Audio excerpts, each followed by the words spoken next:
Get ready to take a flamethrower to the official narrative and learn what the elites don't want you to know. You're listening to The Tom Woods Show.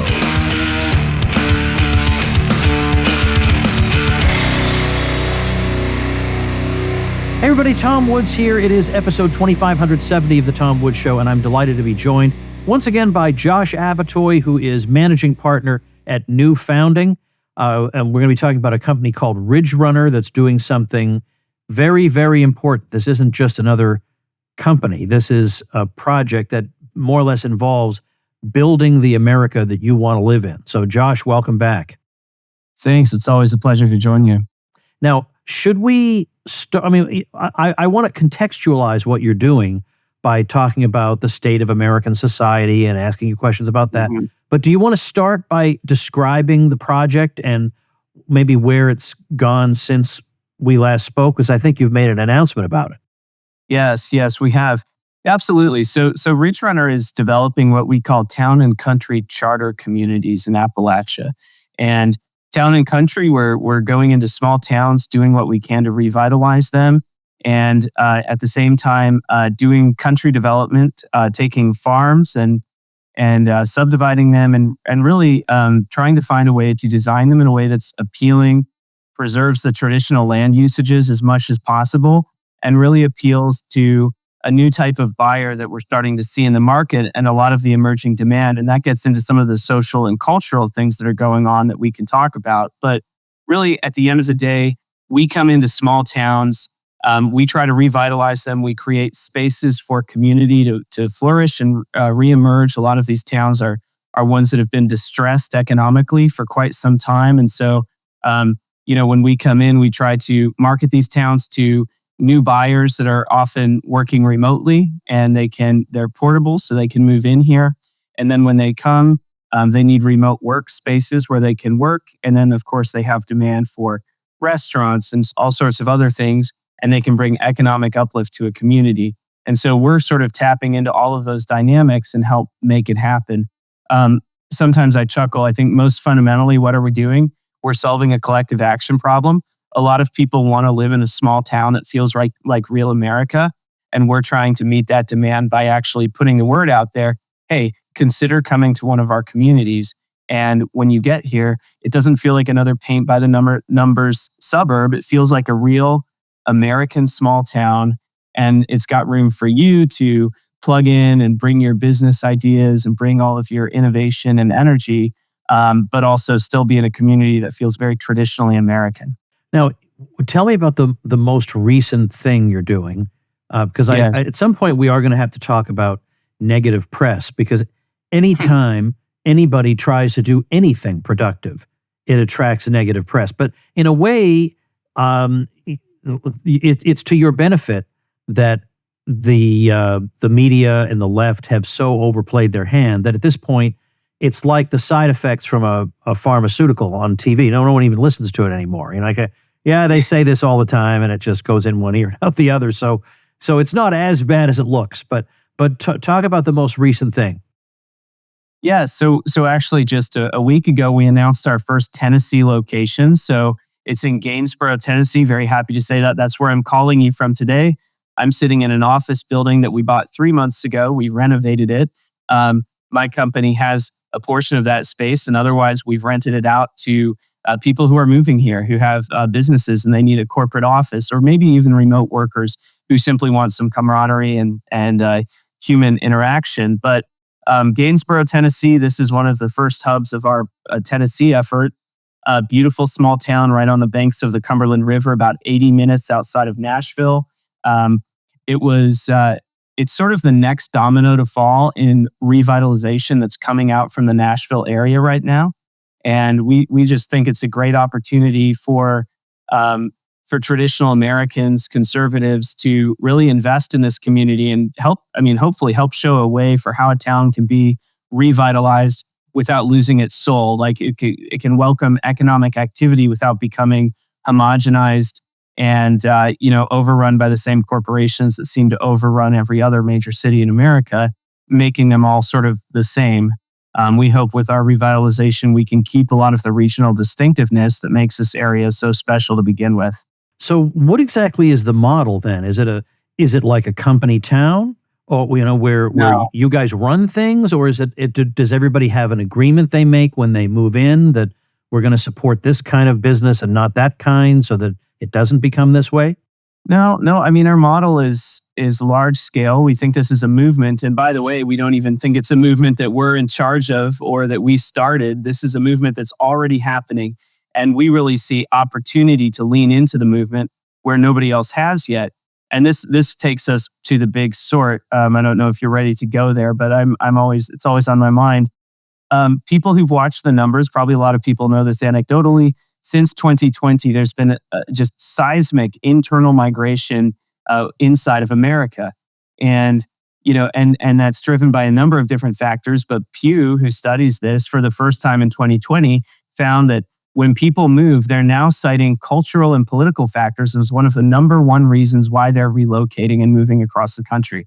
And again, a lot of people have probably seen this on the ground, but there's data to back it up now.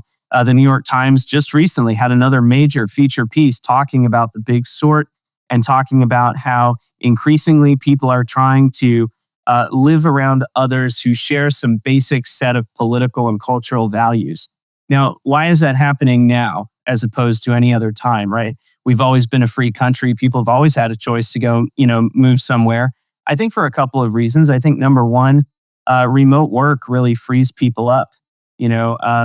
For the longest time, especially workers in the knowledge economy, when they decided where they were going to live and work, that was pretty much driven by where can I get a good paying job? And oftentimes that's a city on the coast or, a major city in Illinois or one of the other heartland hubs. But obviously remote work unleashes a lot of new possibilities for workers. Peter Thiel recently speculated that it could be as transformative on the real estate markets as the railroad, right? Which sort of makes sense. And according to studies, there's like 20 million people that want to that want to relocate right now. So that's market moving numbers if they start leaning into that. And of the people that want to relocate, that 20 million, a large chunk of them want to relocate to small towns and rural areas. And that group, let's just conservatively say that's 10 million Americans. You can guess what their politics are. You can guess what their religious views tend to be in the kind of cultural environment where they want to put down roots and raise a family. And so, there's opportunity for companies that are willing to lean into that. The other reason why the big sort's just gotten big is because our political differences in this nation are bigger than they used to be. We used to have disagreements about what the tax rate should be and do you support labor unions or not. And some of the newer issues that we're debating are things like, gender theory, soft on crime policies. These are all things that strike really close to home. And they're the kind of issues that people are willing to move for on both sides of the aisle, by the way. I mean, you see increasingly in conservative states, you see lefties moving away, saying this state isn't safe for me, by which they mean, they don't like, the various policies that the states are implementing. And so it's a very interesting time, but, it does create some opportunity, I think, to really model new forms of development, because people are being freed up to think about the higher things that they want to get out of their local neighborhood life. They're no longer thinking just about where must I live, but where can I live and what can I achieve with my neighbors? And so, when you get ambitious, entrepreneurial, disruptive, let's call it right of center people that are building up a critical mass in a certain place, you can get a lot of energy to launch new businesses, create new cultural and civic institutions. And that, more than anything else, is what excites the people who come visit this project and decide to put down roots. They feel a lot of energy, and that energy is there because the people trust each other. That's such a rare thing in today's society. But when you can put yourself in a high trust situation, you have a lot less stressors, and it's a lot easier to do business and build new institutions. Now, obviously, a lot of that initial movement had to do with COVID and people responding to the various measures that were being implemented in different states. And, we remember how ridiculous these were and how useless they were. You move to a place that's not doing that and you get about the same result. So there's no real point of it. But I think it was more than just they're making me do crazy and stupid things, or they're closing this business and this and that. I think it was also that people realized my neighbors who are going along with this and who are snitching on people are also not to be trusted all of a sudden. It's not just the government officials. It's this neighborhood I live in now, which I used to think was a fun place we could have the occasional block party and barbecue and watch each other's kids or whatever, is not a place I want to raise my family anymore. So it's also a problem of, as you're kind of indicating, a lack of trust among the population, which we weren't the highest trust society in the world. We weren't like Denmark, but I think we were much higher trust 5 years ago than we are now. Now, what about I have to hop in on that really please. quick. You said something that really interests me. So we saw in American real estate, like the seismic development in really the last 50 or 60 years was the rise of the suburb, right? And the suburb is something, there's a lot of ink that's been spilled by the new urbanists on this. And if you know these guys, they're lefties. But what they say is suburbs are low trust neighborhoods, right? They're not conducive to a high trust situation because they really encourage very atomized sort of existences, right? You drive home from work and go in your automatic garage and shut the garage door and go in your house, and then if you're doing a barbecue, it's in your backyard. And so they're kind of built around not seeing your neighbors. Now, what I suggest happens, and this ties into your point, is something very precise. The new urbanists, these lefties, they have the causality backwards. They say that suburbs, the big bad suburbs came along, these evil real estate developers, and they built low trust neighborhoods, and that's ruining American society, and that's why we have low trust.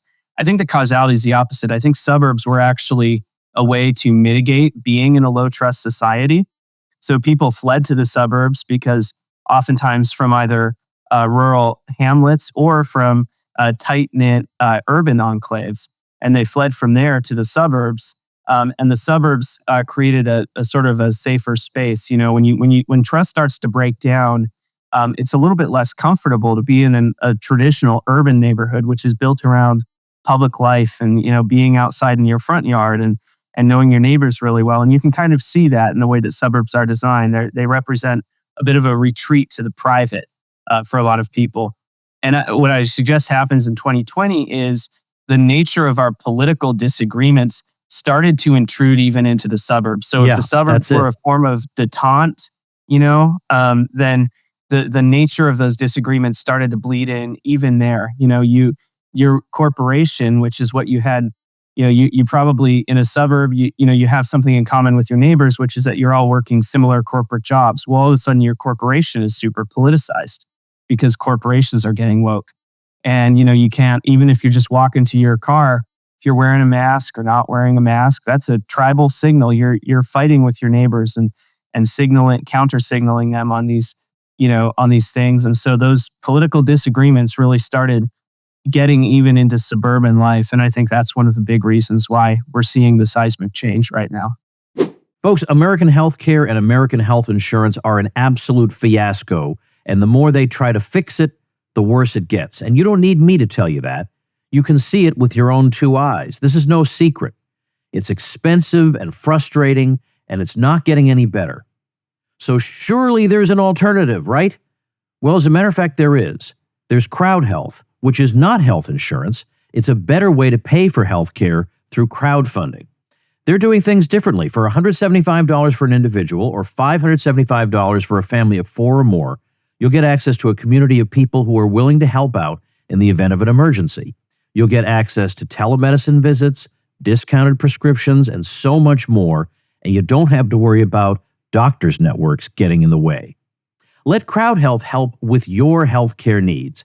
Get started today for just $99 per month for your first 3 months. Go to joincrowdhealth.com and use code WOODS.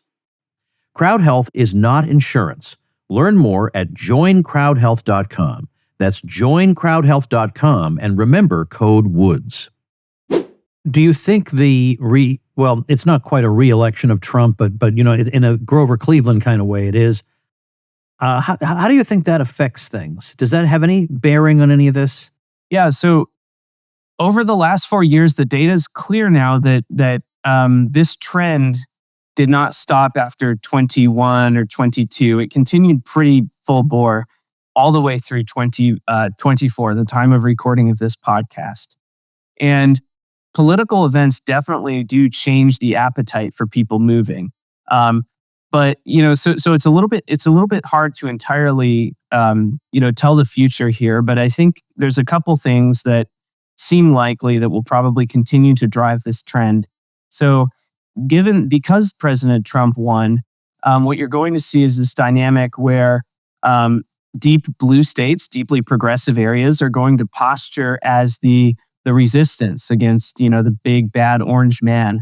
We're already seeing this in California. There was speculation a couple days ago. I don't know how real it is, but speculation that Newsom was even considering or looking at proposals where California could secede. And he's talking about, I'm going to take this drastic action to protect the illegal immigrants in my state from the big bad federal government. And this is a dynamic we see when there's a Republican in the White House.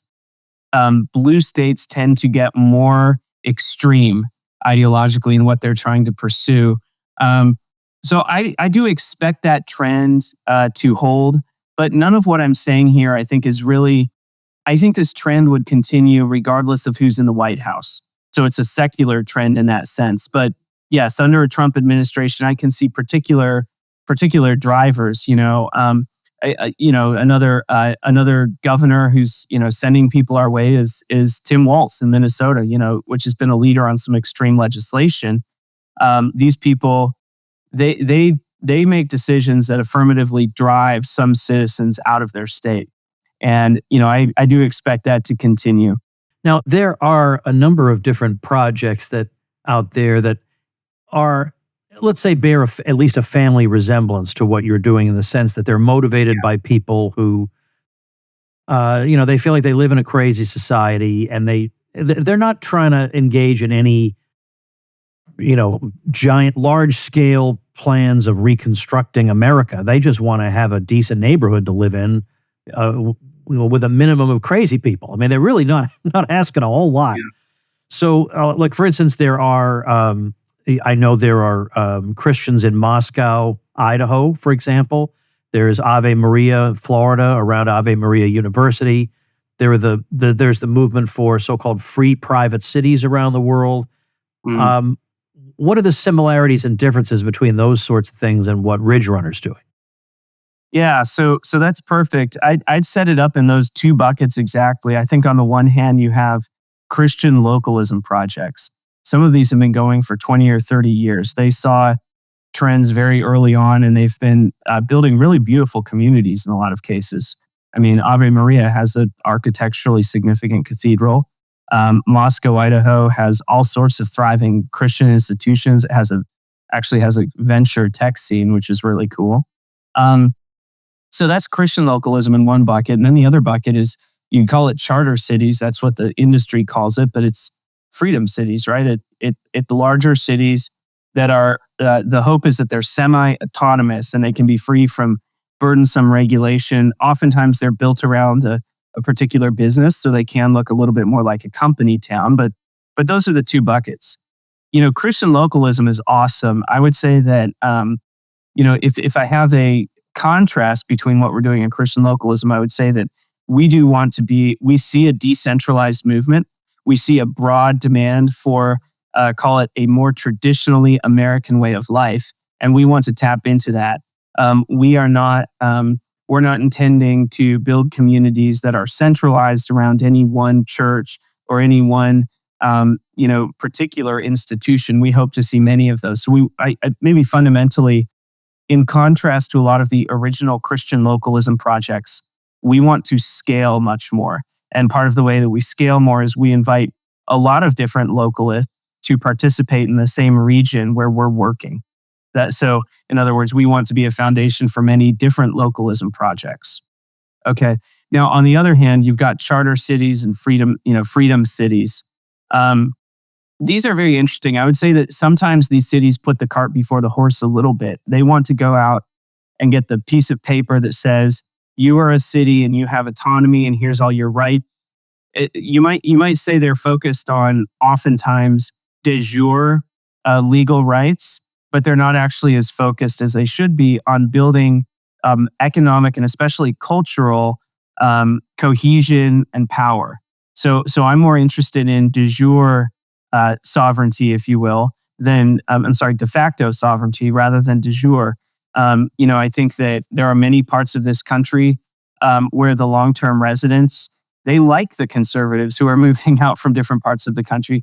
They're ready to be in a symbiotic community with them. And so when you do that, you can actually, your project can actually touch and improve the lives of a very large swath of people much more quickly. It can scale a lot more quickly. And it's actually more politically and culturally powerful than if you just try to go get some charter to, start a new city on a desert island somewhere. This approach lets you really, build cultural power in a broad region relatively quickly. I would think one difficulty with a project like this is that I think a lot of people would say, that's a great idea, and I'm so glad you're doing it. But my kids have, their school that they like and their football team and their friends, and I got a good job here, and so I just have to suck it up and deal with the craziness. I wish I had the flexibility, but I'm really tied to where I am now. I think that's a tough nut to crack. Yeah. Well, to your point, there are varying stages of life where people are open to making this kind of move. I think probably having kids in high school is a time in your life when you're maybe least likely to want to make a move like this. So we see, just to generalize about the people that I see, actually buying property and wanting to engage in this project, tends to be young families with young kids who are starting to think about where they want their kids to make their friends, right? So sort of on the front end of that decision. And then I see a lot of recent empty nesters who are starting to think about, okay, where do we want the final 30, 40 years of our life to transpire? So, to your point, yes, sometimes people have a little bit more, sometimes there are stages of life where they're a little bit more deeply rooted, and making that move would be more disruptive. Now, I think that, we've got certainly, for things like schools and all of that, there's great options here already and more are emerging. And I expect that to continue. I expect, within the next 5 years, the quality of schools and then colleges to be a meaningful draw for people who are considering joining the project. But yeah, you're right. That is a challenge, and there's just a certain segment of the market that is more firmly planted in their particular area. What kind of traction are you guys getting? Am I asking that question prematurely? Yeah. No. It's still very early days.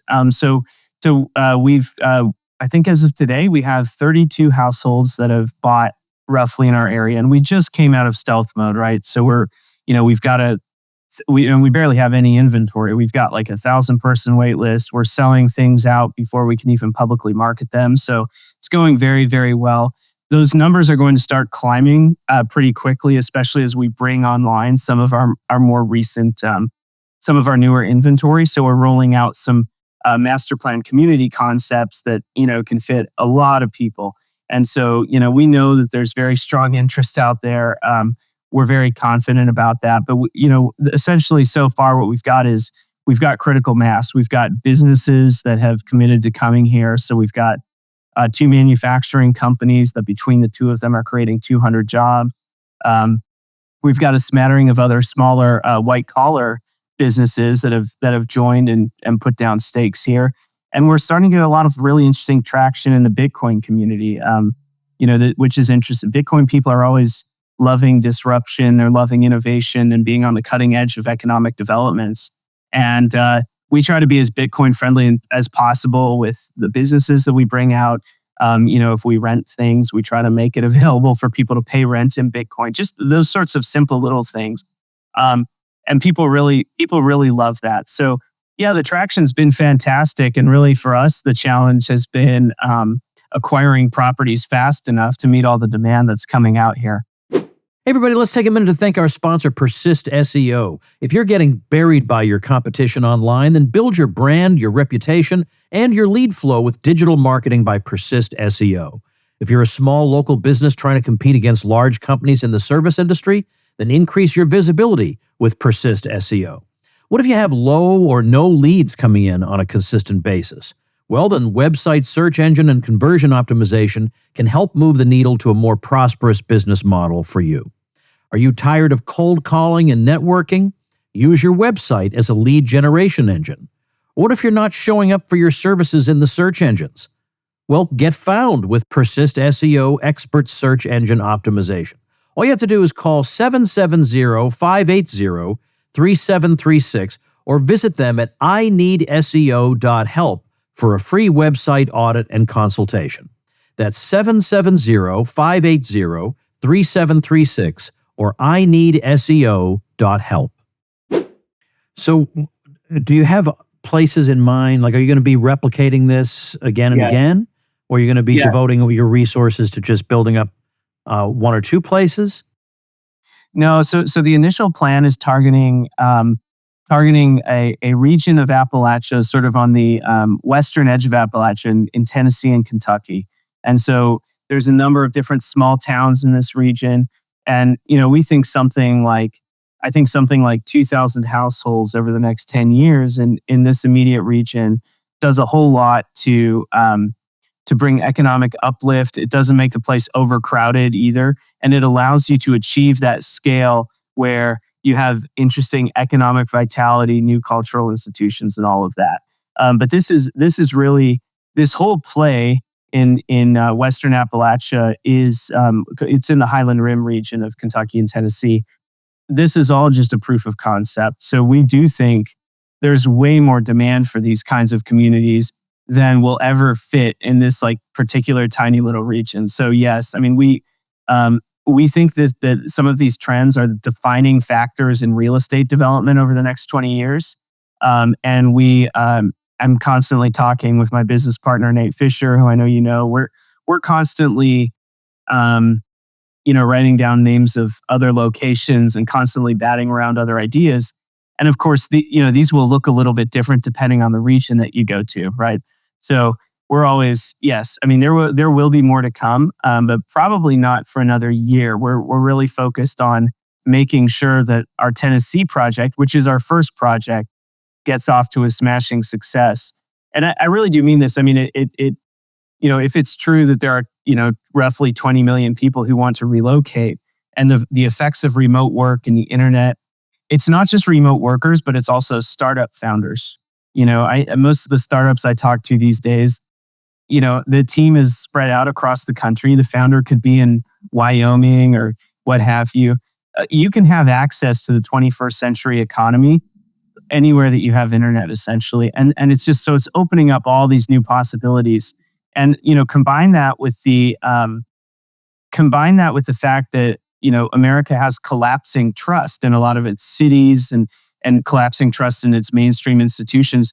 People are looking for smaller, call them human scale communities, where they know and trust their neighbors. And I don't see those trends going away. I see them accelerating. And so, I think that this will be the general trajectory of American real estate development over the next 20 years. There will be money and brain power and all of this, but people moving back to small towns all over the country. All right, so here's the fun question. How has the left wing of this country, to the extent that it's aware of what you're up to, responded rationally and with plenty of understanding, no doubt? Yeah, certainly. No, it's funny, because as you hear me talking, we're still relatively early days. We're a modest little, real estate investment group, right? But yeah, I think you're aware we were attacked in The Guardian earlier this year. And then we were written up in the New York Times. That was a fairer piece. It wasn't quite as hackish, but still, no doubt, they were trying to scare their readers about what we're doing. More recently, we were named in a piece in Mother Jones, which is a sort of a lefty rag, that, and the purpose of that was really to attack J.D. Vance. But yeah, they don't look. I'd say really fundamentally, a lot of these leftist journalists, they don't have a lot of imagination, and they really struggle actually knowing what conservatives believe. Right. So like when they see something like this, they reach for just the laziest bottom shelf comparisons, and they, I mean, some of it's just, I think, knowing smears. They'll say it's a Christian nationalist compound or whatever. They don't have a paradigm to understand what we're doing or even what's happening more broadly politically. I mean, it's the same thing. It's the same thing that drives them to say, I think it was in the Atlantic, they wrote an article that said Trump is like, Mussolini, Hitler, and Franco all combined or something like that. It's like, it's the same impulse. Like they, more than half the country just voted for the guy, and they just don't understand at all. Like, why on earth, what would be the appeal? They think that they can kill culturally conservative, confident projects just by using these scare terms. And I think increasingly they're finding that just doesn't work anymore. I'm pretty open about who I am politically, and that's never, none of these attacks, they haven't hurt us. They've helped us tremendously. We've gotten hundreds of thousands of dollars of free marketing from these hacks. So I would say, please keep it up. Just last week, I know there was a reporter from Nashville who was, down at the county courthouse looking through deeds, trying to find any that had our name on it. And I think the major paper here in Tennessee is kind of sniffing around to potentially do a story. I kind of, in some ways, I almost welcome, that, because it's just, we're in an anti-fragile position, and we really don't care. And I think after the most recent election, most Americans are now fully awake to the fact that the mainstream media has zero credibility. I mean, I think like that recognition has clearly been growing for a long time, but this last cycle was really a nail in the coffin. I think these people tried to throw a Hail Mary and just spend all their bullets trying to stop Trump from winning. And they didn't really have a plan for, well, what happens if he wins? Well, he won. And now I think most of America is awake to the fact that all the legacy media is just completely partisan. Well, how else do you explain that Americans voted for a, quote, convicted felon? You keep hearing that over and over. Well, of course, the left's conclusion is, I guess America is just full of terrible people who have no respect for the law or whatever it is. But, maybe it's not that. It's incredible that somebody could be, in an extremely technical sense, a convicted felon. Is anybody fearful of the guy because of the alleged felonies he committed, which were not felonies? I mean, the fact that you could win with that kind of albatross around your neck shows nobody trusts these people at all. That he's got, that he's accused of treason. There are still people who think he colluded with Russia, which is such a dumb guy accusation. It's beyond belief that he succeeded with all that baggage. And he did that because nobody cares what they think. So even the names they would call you in the past, they might hurt you at your job. If at your job, people started saying, I think so-and-so was a racist, that can still hurt you. But in terms of public life, enough people know that, the jig is up. Enough people know what that means. He's just a normal person with normal opinions who wouldn't hurt anybody. Like we've all been through this, so we don't believe it anymore. Yeah. And so you benefit from that. People just assume, it's probably just normal people doing normal things. I mean, remember when they called J.D. Vance, the thing they tried to do was to say he's, quote, weird. Now, that was obviously gaslighting, because they're the weirdest people in the world, and he's like the most normal person in the world. But that's the kind of thing we're up against. But that was pure projection in the case of J.D. Vance. I think they were talking about their own vice presidential candidate there. They don't. I think increasingly the problem, the real fundamental problem with the American left right now is they have chased out anybody who would ever give them feedback on their ideas, right? So like they don't brook any ideological dissent in their ranks.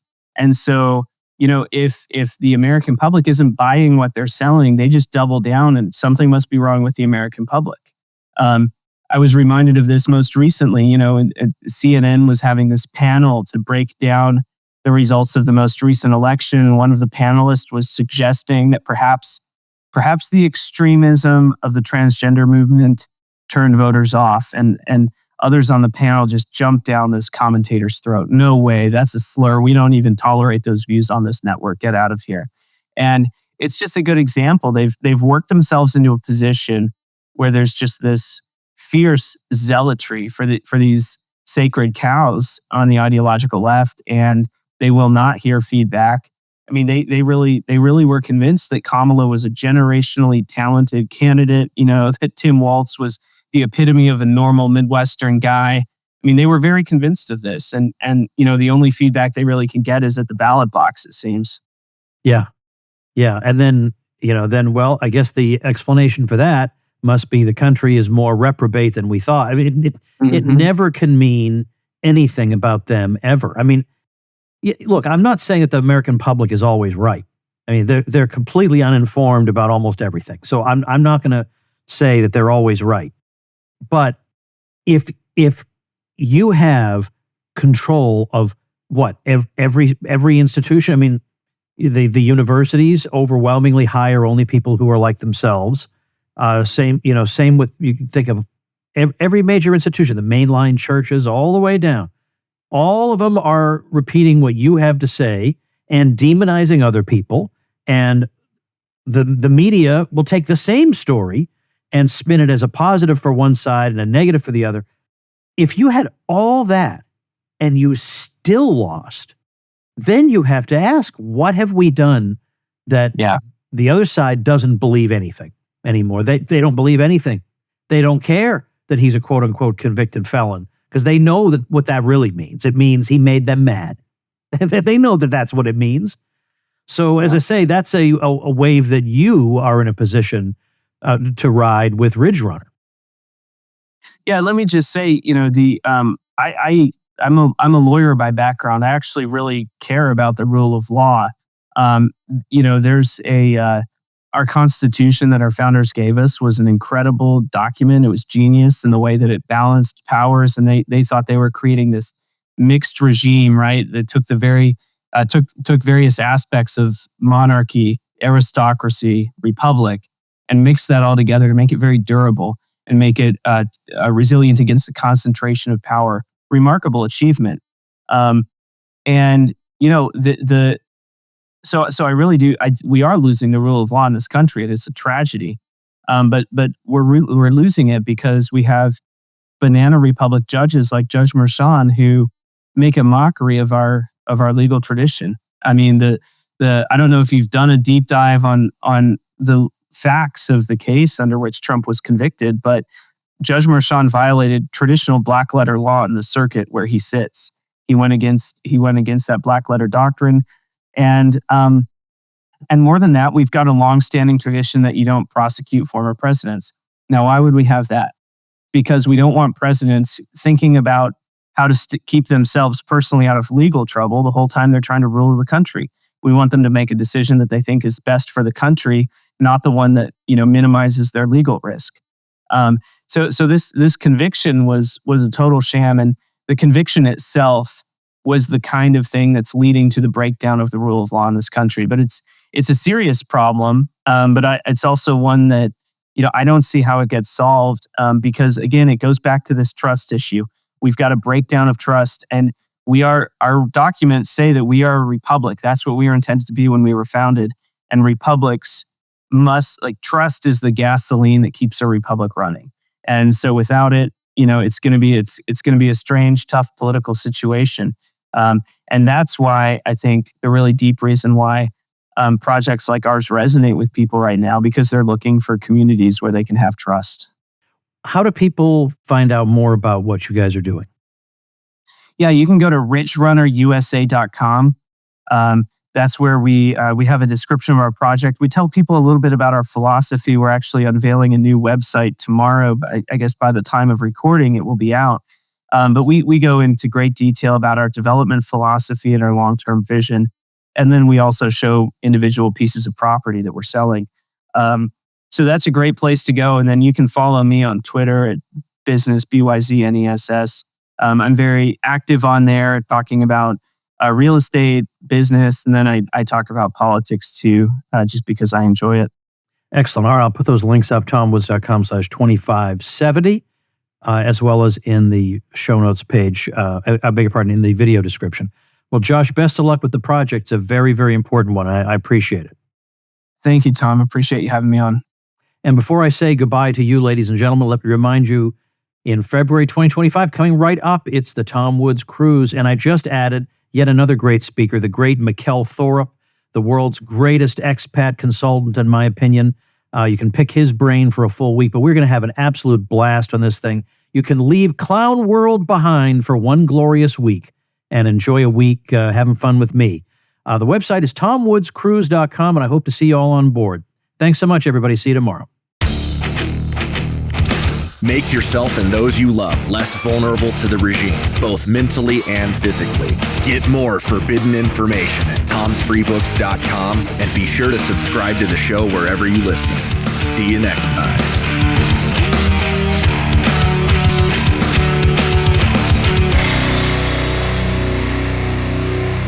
Like the sound of The Tom Woods Show? My audio production is provided by Podsworth Media.